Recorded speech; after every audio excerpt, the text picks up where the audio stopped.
ہائے ہائے، اگر تم خامند ہو تو بیوی کے لیے رحمت بن جاؤ، بیوی ہو تو خامند کے لیے رحمت بن جاؤ، ایک دوسرے کو عزت دو، ہاتھ اٹھانا، گالیاں دینا، یہ کہاں کی انسانیت ہے؟ پھر ہمارا معاشرہ جوائنٹ فیملی سسٹم ہے، ساس ہو کر سسر ہو کر بچے اور بچی کی زندگی میں اتنا داخل ہو جانا کہ ان کی زندگی کوئی برباد کر دینا، یہ میرے پورے معاشرے کا ایک سلگتا ہوا، ایک جلتا ہوا، ایک دکھ دیتا ہوا، یہ ایک اتنا بڑا روگ ہے کہ میں کتنے ہی آنسو بہاؤں تو میں اس غم کا حق نہیں ادا کر سکتا جو ہر گھر میں لڑائی ہے، ساس اور سسر کا بے جا دخل بچی کی زندگی میں، اس نے گھروں کو آگ لگا دی ہے۔ ہمارے پڑوسی ذمہ دار ہیں، ان پڑھ ہیں بڑے ذمہ دار، تعلیم اتنی نہیں ہے، تو ان کے ایک بچے کا میں نکاح پڑھانے گیا تو ان کے والد بیٹھے تھے نکاح سے پہلے، ایسے ہی تو مجھ سے کہنے لگے مولانا صاحب میری بیوی نے مجھ سے کہا کہ دیکھو ہم دونوں عمر گزار چکے ہیں، تو ایسا کرو اپنے بیٹے کا گھر الگ بناؤ اور اس کی بیگم کو وہاں لے کر آؤ، اگر یہاں لے کر آؤ گے تو ہم دونوں کہیں ان کی زندگی خراب نہ کر بیٹھیں اور ان کی زندگی میں دخل دے دے کر کہیں ان کی زندگی کو تنگ نہ کر دیں، میرے بیٹے کا الگ گھر بنا، وہاں اس کی بیگم لوگ کے لیے لے کر آ تاکہ ہم ان کی زندگی میں داخل نہ ہو سکیں۔ میں حیران ہو کر ان کو دیکھ رہا کہ ان پڑھ باپ، ان پڑھ ماں، اور اتنی اعلیٰ درجے کی بات۔ اب ہر آدمی میں یہ سخت نہیں کہ اپنے بیٹے کے لیے الگ گھر بنائے، یہ تو ہمت ہے کہ ان میں دخل دینا چھوڑ دے، کہ خامند سے زیادہ خامند کے ماں باپ اس کی بیوی پہ حق جتا رہے ہوں، یہ میرے نبی کی معاشرت نہیں ہے۔ میں دکھ سے کہہ رہا ہوں، آپ محسوس نہ فرمائیں، کوئی عورت ساس ہے تو محسوس نہ کرے، کوئی سسر بیٹھے محسوس نہ کریں، میں درد بھری فریاد کہہ رہا، یہ میرے معاشرے کا سلگتا ہوا ایک مسئلہ ہے، ایک گہرا داغ ہے جس نے زندگیوں کو تباہ و برباد کر کے رکھ دیا ہے۔ کہیں اس کو الٹ بھی ہوتا ہے کہ آنے والی لڑکی ایسی بدتمیزی کرتی ہے کہ اس کے خامند کے ماں باپ کو بے عزت کر کے رکھ دیتی، رشتہ داروں سے توڑ کے رکھ دیتی ہے، یہ کیسز بھی ہیں لیکن یہ تھوڑے ہیں، یہ دوسرے والے زیادہ ہیں۔ میں اپنے نبی کی معاشرت بتانا چاہتا ہوں کہ میرے نبی کی زندگی میں محبت کے سوا کچھ نہ تھا، کل کائنات کے نبی ہیں۔ اور حضرت عائشہ سے کہہ رہے عائشہ دوڑ لگائیں، عائشہ دوڑ لگائیں، کوئی یہاں کہہ سکتا ہے، کوئی مولانا کہہ سکتا بیوی سے آؤ بیگم دوڑ، تمہارے کو تو گھر ہی نکل تسی دوڑنا کتنے، چلو پوڑیاں چڑھ دے رہا کرو، پوڑیاں چڑھو ہیں۔ عائشہ دوڑ لگائیں، کون کہہ رہے ہیں؟ دو جہان کے سردار عائشہ دوڑ لگائیں،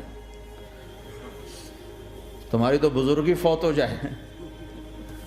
تو آپ نے صحابہ سے کہا ایک سفر سے واپس آ رہے، جاؤ بھائی سب آگے چلے جاؤ، وہ سارے آگے چلے گئے، جب وہ نظروں سے غائب ہو گئے عائشہ آؤ دوڑ لگائیں، دونوں نے دوڑ لگائی۔ حضرت عائشہ فرماتی میں آگے نکل گئی، کچھ سال گزر گئے تو میں ذرا موٹی ہو گئی، تو ایک سفر سے واپس آ رہے تھے، آپ نے کہا صحابہ سے چلو بھائی آگے، سارے صحابہ آگے چل کے غائب ہو گئے، کوئی نظر نہیں آ رہا، تو پھر آپ نے کہا عائشہ دوڑ لگائیں، میں کہا لگائیں، کہا میں ہم نے لگائی تو میں ذرا موٹی ہو گئی تھی، تو نبی آگے نکل گئے، تو پھر آپ نے فرمایا ہذہ بتلک، عائشہ آج میں نے اپنا بدلہ لے لیا، اس وقت تم جیت گئی تھی، آج میں جیت گیا۔ آپ نے نبی کی زندگی پڑھو اللہ کے واسطے کہ آپ نے گھر کیسے چلائے، کھانے کو کچھ نہیں اور بیویاں خوش ہیں، سلوک تھا نا، کھانے کو کچھ نہیں ہے، 2 مہینے چولہا نہیں جلتا ہے، لیکن بیویوں کو ایسی محبت تھی کہ وہ قربان ہوتی جا رہی، اور یہاں سب کچھ دے کر گھروں میں آگ ہے، اس لیے کہ بول ٹھیک نہیں، نہ خامد کا بول ٹھیک ہے نہ بیوی کا بول ٹھیک ہے، اور عام طور پر زیادتی چونکہ مردوں کی طرف سے ہوتی، کبھی عورتوں کی طرف سے بھی ہوتی، میں تو دونوں کے لیے بات کر رہا ہوں۔ اس زبان کو میٹھا کرنا سیکھ لو، اگر اپنے گھروں کو چین سے سکھ سے بھرنا چاہتے ہو تو چیزوں سے نہیں آئے گا، تمہارے سلوک سے، بیہیویئر سے آئے گا۔ اپنے سلوک اچھے کرو، اپنے رویے اچھے کرو۔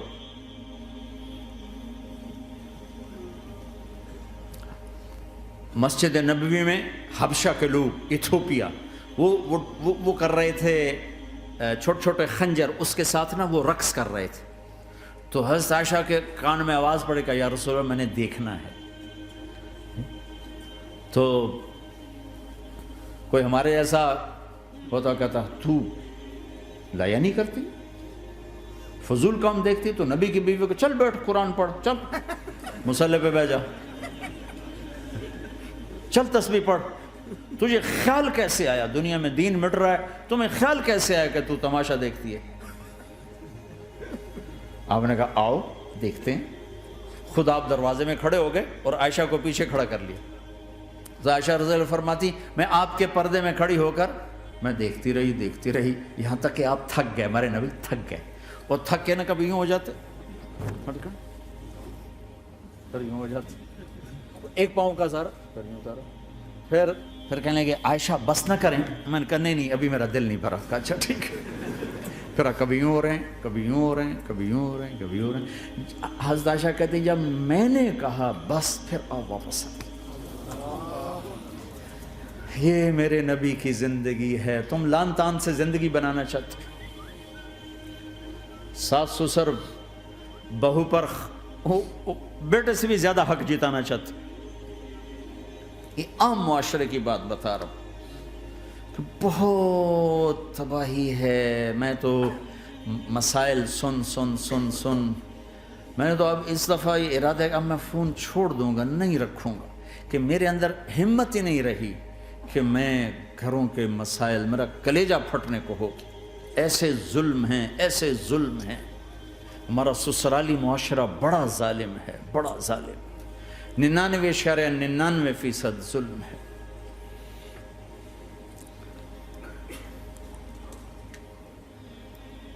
یہاں آنے سے پہلے ایک بچی کی پنڈی سے اس کا فون آیا کہ سسرال نے کہا تھا بچی ہوئی تو طلاق دے دیں گے۔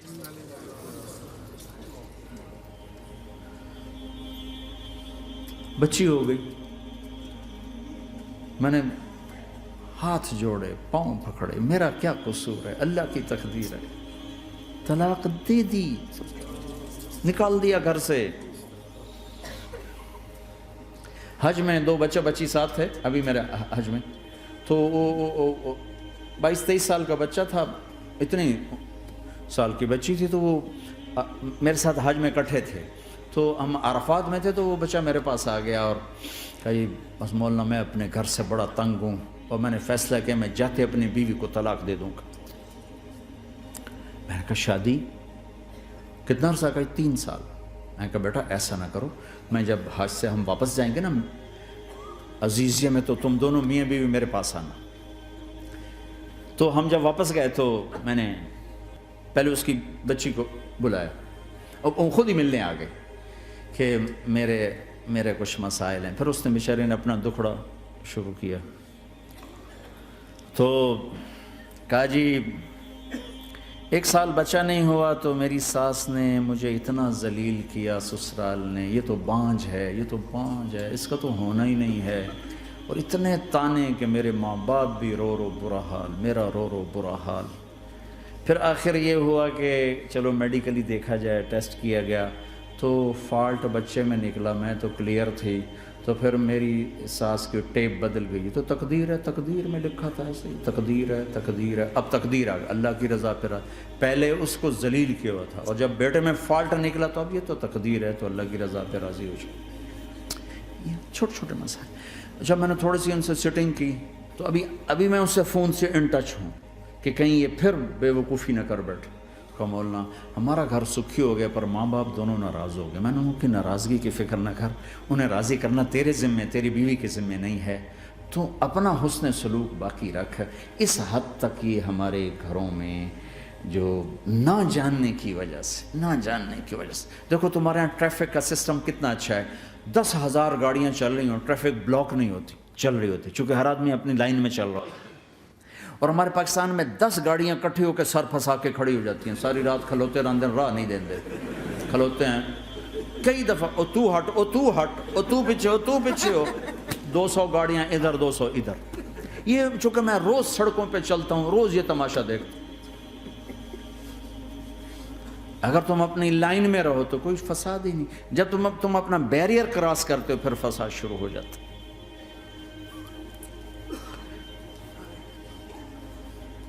تو بھائیو اپنے نبی کی زندگی سیکھو. ایک سارا کام, چھوٹا سا کام, زبان. غیبت چھوڑ دو, جھوٹ چھوڑ دو, گالی چھوڑ دو, تانا چھوڑ دو, طنز چھوڑ دو, برا بھلا کہنا چھوڑ دو, بلکہ حوصلہ افزائی کرو, تعریف کرو. ایک ہماری دھوبن تھی ماسی شریفہ, مرحوم 85 میں فوت ہوئی, سن 85, بہت لڑاکی تھی. تو وہ آگے ایک دن میری بہن کے پاس کہنے لگی, بی بی میری یہ نوہ میرے نال بڑا لڑتی آپ تھی, میں نے کوئی تویز دے ساریا میری یہ نوکر بن جائے. تو وہ میری بہن نے ایسے نا ایک کاغذ پر نا وہ کل لکیریں لگا کے تو ایسے بالکل رول کر کے کہا کہ ماسی شریفہ جب تیری لڑائی شروع ہو نا تو تو نے یہ تعویذ یہاں رکھنا ہے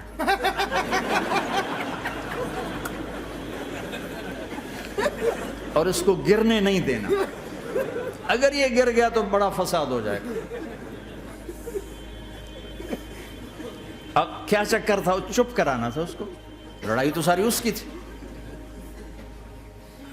ہفتے کے بعد وہ آگے, بی بی تو تا ایسا تویت دیتا ہے ساری لڑائی مک گئی. کیوں جو ماسی شریفہ آپ چپ ہو گئی, یا وہ شروع ہوتے وہ ایسے کر کے بیٹھ جاتے, لڑائی ختم.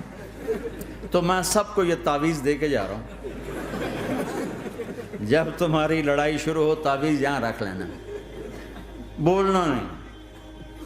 دیکھنا چند دنوں میں تمہارے گھروں میں محبت کے پھول کھلیں. یہاں بہت زیادہ طلاق بڑھ چکی ہے, تھوڑے دنوں میں طلاق جو ایک دوسرے کی برداشت نہیں ہے. یہ میرے نبی کی زندگی ہے, برداشت کرو.